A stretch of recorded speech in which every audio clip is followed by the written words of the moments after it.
Welcome to A Higher Future in Healthcare, a special series exploring a growing crisis in healthcare, hiring quality talent to deliver quality care. I'm Ubaldo Siminietti, your host, and I sit down with some of the industry's top voices in hiring and recruiting to dissect one of healthcare's biggest obstacles, in the hopes of learning from each other and sharing that information to help us improve how and who we hire so that we can take better care of the communities and the people we serve. I am here with Andrea Leland. Welcome to the show. Thank you for coming. How are you? I'm good. Thank you for having me. Absolutely. So tell us a little bit about you, your background, Dartmouth Health, and then we'll dive into a conversation about recruitment and hiring in healthcare. Okay. So Dartmouth Health is a large hospital system, academic health system, level 1 trauma center in Lebanon, New Hampshire, which is really in rural New Hampshire when you think cows and farms. And we are definitely in that part of New England, which is a beautiful place to live and work. But we are a health system. We have other hospitals throughout the state and even into more, I would say, urban living in the southern part when you get near the Massachusetts border. We have a couple hospitals that are in great college communities, Cheshire Medical Center in Keene, and some affiliate hospitals that are definitely within the Lebanon area of the Upper Valley. And so we support 6 hospitals and 2 ambulatory surgery centers and 30 ambulatory clinics throughout New Hampshire and in Vermont. And how did you get into the role you're in today? Because you, as you said before we hit record, you've been there for 19 years and you kind of ended up in physician recruitment. How did that happen? What was that journey? Yes, we in the industry, we joke and say no one decides they're going to be a physician recruiter. That's not their career aspiration, but people tend to fall into it and stay there. And so I started after getting an MBA in healthcare, working in the president's office, managing faculty appointments, the academic side for the clinic, and really grew to love working with the physician population. And so I kind of cut my teeth in my first post-grad school job and ended up staying there for a while before I went into the medical staff side, which is credentialing, privileging, and commercial enrollment. And so continued to work with the provider population and enjoyed that, did that for almost a decade, and decided I was ready for a change. And we worked so closely with recruitment. I had a colleague who convinced me to give it a try, and I fell in love. I loved using that expertise I'd built for several years in the provider space and then making connections with great providers and talking about opportunities to really provide quality patient care in the community where I live and where my family receives care. So I had a vested personal interest too, not just a professional interest. And why? Because I've heard that before, that recruiters don't end up, they don't seek that out, but they sort of end up there. Why do you think that is? That's a really good question. I'm not sure I know the answer, but I will say that once people start in that profession, you find that you're part of a much larger group of individuals that truly collaborate and share best practices and will help you. And that's really cool. I've been in a few other industries where it wasn't quite that same tight-knit group.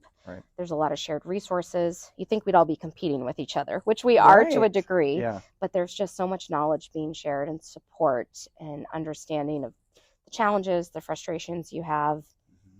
I think really when you go into provider recruitment and you find that you are successful, it encourages you to continue. But you can only be successful if you truly understand the challenges and the barriers that you're facing, and you can help to remove those to be successful. So it's not, most recruitment jobs are very transactional. You post a job, somebody applies, you process, by sending to a hiring manager, maybe you have a brief email exchange or conversation. Physician recruiters are completely different. We develop a rapport and a relationship with you as a candidate. We get to know you. We get to know the needs of your family, because most people are relocating. And so it's a long process. It's not a quick, you apply, you hire, you start. It can be anywhere up to 2 years when you start talking with a provider before they make the decision to come and sign with you. Well, and you have a very vested interest in making sure that the people you're bringing to your health system match that mission and passion, because like you said earlier, your family is seeking care there, right? So talk a little bit about that, because that's, again, different too from other industries. I mean, this is someplace where you're helping to hire the people who are going to care for you and your family.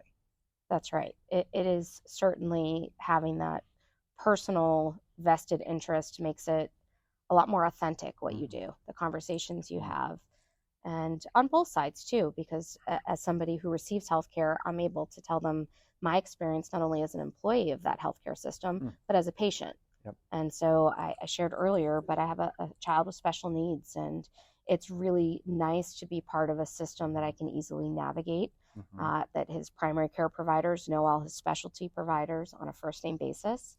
And I'm not driving into large cities, dealing with parking, paying for hotel rooms overnight.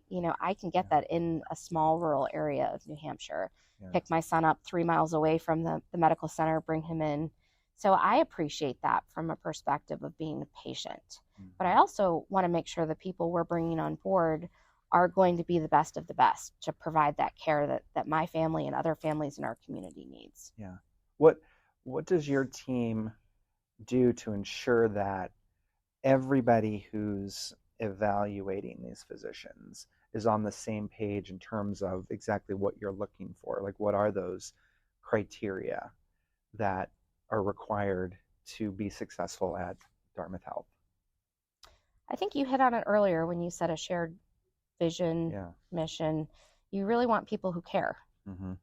This is certainly a job, but it's your life, and it's important to make sure that you bring people into your organization who care about providing quality patient care, who care about making connections with patients and other employees. It's not just a come in, punch a clock, and leave. Right. These people dedicate their lives to this profession. And so it's in everyone's best interest to find people who align with your vision, your mission, and your goals of your organization. What are the biggest obstacles you're facing right now in terms of recruitment? Physician shortages. I will definitely say the active market has really been smaller than it's ever been. It's more competitive than it's ever been. You primarily have new grads leaving training that are looking for positions. To hire experienced providers is a lot more challenging than it's ever been. And it's competitive. So it's no longer for us, it was our Ivy League academic name that was a big draw. That's not enough anymore. Interesting. We're competing not just on compensation, but on quality of life benefits like vacation time, loan forgiveness, flexible scheduling, job sharing. And not all healthcare systems have the ability to truly flex with some of those things. Right. It's a lot harder than it's ever been because there's more competition than there's ever been, and there's a smaller pool of candidates. How are you addressing the competition piece? Well, I don't want to give away all my secrets. No, of course, yeah, of course. I think it's definitely something we're still learning, and being able to pivot and adapt and see what's working, what's not working. It's really challenging to do that, but we try to really sell that work-life balance, the beautiful 4-season living, no sales tax, no income tax. There are some great benefits too of working for a nonprofit academic system. If I have a provider who wants to make a really high salary, we might not be the best fit for them. So it's really finding people who align with what they're seeking, and it's not just about the salary. Yeah, love that. So selling those other aspects are really what helped to set us apart from competition. What do you see as sort of the future of hiring? Not necessarily just for Dartmouth, but for the healthcare industry in general. I think it's going to get harder and harder over time. I think we all did not expect to be where we are now, but I continue to see, the AAMC has provided a lot of information and statistics on the physician shortage, the Great Resignation, and looking at what the future looks like in 2030 and 2040. It's really scary. Yeah, why? It's really scary. Like what are the key indicators that we should be concerned about? I'm not a subject matter expert on this, but a lot of what I've read is just showing that there are more people leaving the workforce in the provider space than are entering the workspace. And my anecdotal thoughts on it are more that people entering the workforce are not as productive as people leaving. It takes time. So you almost need to hire 1.5 to 2 people to fill a retiring physician who's built an impressive, productive practice over a career. Absolutely. So how close, you mentioned 2030, 2040, but I mean, how close do you think we are to like that crossroads where things could go fairly bad healthcare wise? We're feeling it already. I think we've seen across the nation a huge impact just in primary care.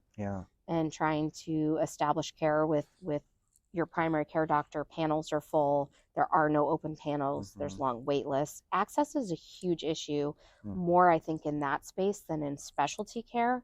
And so I think that we'll have to be creative as we build a workforce. There's going to need to be more initiatives on workforce development and how can we get people at a much younger point in their life to consider a profession in medicine. We've seen states like New York offer medical school for tuition coverage. We'll start to see more programs that may be funded at the state or federal level to help encourage that, to combat those shortages. I don't know if it will be enough and if it will be quick enough, because we always tend to be reactive. And so the more proactive we can be at these initiatives will make a difference. But I think we're already kind of behind the 8 ball there. A little bit, yeah. I've kind of heard the same thing, and particularly in the fact that, maybe that there aren't enough even spots, right? Like residency spots or, programs like you're talking about. There just aren't enough physically, if we think about it that way, to fill the top of the funnel.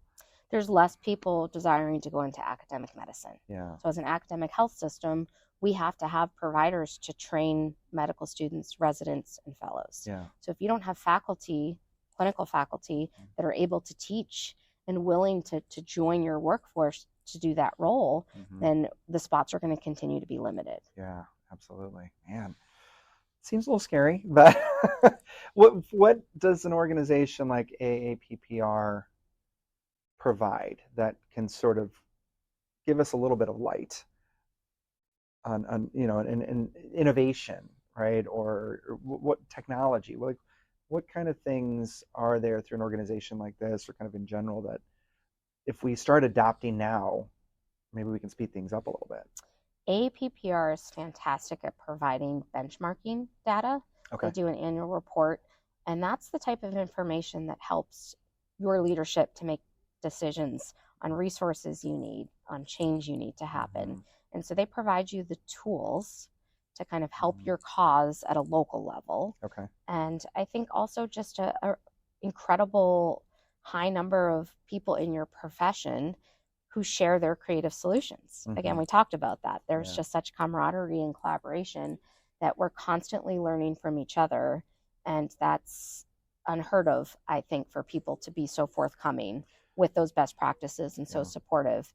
There's so many webinars, educational content, conferences, and then there's quite a few AAPPR subgroups that are for your region. And so I live in New England. We have a New England group that also provides that at a more geographic level. Okay, that's great. So yeah, in essence, I guess I see AAPPR as giving voice to recruiters who often don't feel like they can. And I know you in particular have talked about you're making that voice for yourself, like you're standing up, but there are a lot of recruiters who maybe don't feel like they have kind of that ability to do that. And so what's your advice for them? Like, how do they stand up and say, look, I can't keep bringing you candidates, for example, if you're going to treat them this way and they're going to leave because of the environment that we've created for them? How can a recruiter just stand up and say something like that? It starts with building credibility and rapport. When you have that basic trust with the people you're working with on a regular basis, and that credibility, they will listen to you. If you try to go in and share that feedback without that baseline, having that rapport and being credible, you won't make movement forward. And so I think that's something that my team has done really well over time. And we try to help new people coming into our team to really learn those cornerstone steps for how do you become a trusted business partner. You're not just a recruiter. You're not Great just point. somebody in HR or on the provider recruitment team. You're part of that team. Maybe it's radiology. You're part of the radiology service line. You are their trusted business partner who's going to help bring providers to them. It goes both ways. But until you prove to them that you're credible and you have that rapport, you're not going to make progress. And I imagine that's where maybe like the benchmarking data that you talked about becomes really helpful in that situation, because if you can walk in with that data and say, look, here's how this applies to us, you can start to build that, at least that credibility and thought leadership. And look, I have this information here that's going to help us hire better. Absolutely. Yeah, that's awesome. And they give you the tools and so much education on how to do that. Yeah. Maybe you're somebody who doesn't have experience speaking with leadership at a high level. Absolutely. Or you're somebody who struggles to find your voice. Yeah. AAPPR gives you that educational content to help you grow and mature within that, not just on how to recruit a physician, but how to be a trusted business partner. I love it. I love it. Well, I can't thank you enough, Andrea. Thank you so much for your time. Any last words of wisdom? Don't give up. Hang in there. It's worth it. I think this is one of those jobs that you truly find such validation, and it is an incredible job that if you give up, you miss the rewards and the benefits. And so it's like a roller coaster. Some days are you're on the high and some days you're low, but you just kind of ride them out and you surround yourself with people who will help you get through those moments. Awesome. Well, thank you very much. I really You're appreciate welcome. it. A Higher Future in Healthcare is a production of IIA Healthcare, a technology organization powered by the Interview IA interview platform, designed to help healthcare organizations hire better. Learn more at www.iaahealthcare.com and in collaboration with AAPPR, the Association for Advancing Physician and Provider Recruitment, the leading authority on physician and provider recruitment and retention. Learn more at www.aappr.org.